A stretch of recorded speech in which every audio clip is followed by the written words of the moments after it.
Between 1941 and 1945, Nazi Germany and its collaborators murdered some 6 million Jews across Europe.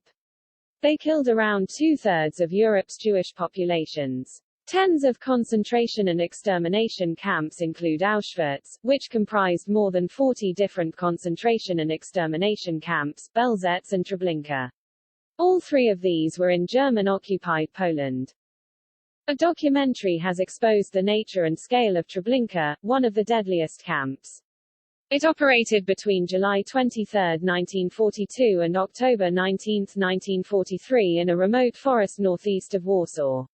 The camp served as part of Operation Reinhard, the codename for Adolf Hitler's plan to exterminate Polish Jews, and was the deadliest phase of the Holocaust. Presented in a Smithsonian Channel documentary, Treblinka, Hitler's Killing Machine, the first ever archaeological excavations at the Treblinka II site has exposed the devastating reality of the Nazis' crimes. Historians estimate between 700,000 and 900,000 Jews were murdered at Treblinka's gas chambers, alongside a further 2,000 Romani people. More Jews died at Treblinka than at any other extermination camp besides Auschwitz-Birkenau. The Nazis thought they had destroyed Treblinka. They knocked down the buildings, leveled the earth and planted hundreds of trees. British forensic archaeologist Professor Caroline Sturdy-Coles made an initial visit in 2007. She suspected evidence of Nazi crimes remained underground. She used skills learned as part of her role working with police investigating modern murder cases and cases of missing individuals. Having received permission to excavate at the site, Caroline set to work. The documentary's narrator described it as a unique opportunity to unravel the working of the Nazis' most lethal death factory. Several years after her initial visit, she led a light detection and ranging (LiDAR) survey of the wooded site, a method that uses lasers to measure the distance between the ground and the airplane-borne instrument.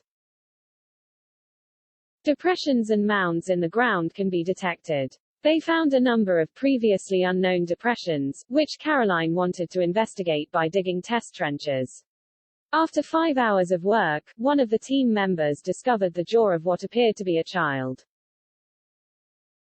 Caroline told the Smithsonian Channel, "I just feel so angry. It's not just bones. It's a person. It's just horrible." Within days, they had found more than 40 bones. They later unearthed personal possessions including jewelry and utensils, the foundations of some of the gas chambers, and tiles which would have likely been used to cover the floors of the chambers. The tiles matched eyewitness descriptions of the floor of the killing chambers. Each tile was stamped with a Star of David. Professor Coles told Channel 5 documentary, Treblinka, Inside the Murder Factory, the site has a series of mass graves. She said, if they thought they had removed all evidence of their crime, they hadn't. For a forensic archaeologist, there is a vast amount to study. Victims arrived at a fake railway station, and were made to undress and walk naked to the gas chambers along the road to heaven. Another 5 pits of varying sizes are located nearby. Given their size and location, there is a strong case for arguing that they represent burial areas. After digging the 3 test trenches, Coles and her team reburied them. Jewish rabbinical law bans the disruption of a gravesite, so Professor Coles and her team never aimed to disinter the bodies.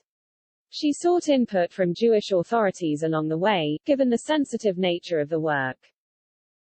Scientific American reported Professor Coles struck up a friendship with Poland's chief rabbi Michael Shudrich, who had given his blessing for the dig, so that they could work through any potential concerns. She told the Smithsonian Channel, "I think it never actually crossed my mind that it would actually be me who would re-inter the remains. I think sometimes the hardest thing to do was to actually re-inter the remains, and to backfill the trenches over the gas chamber, for example, because it felt like you were almost putting a lid on it." She added, "All of the individuals here can now be commemorated. It's something I'm very proud to have been part of, and I hope that that's the legacy that this project can give to the memory of the people at Treblinka."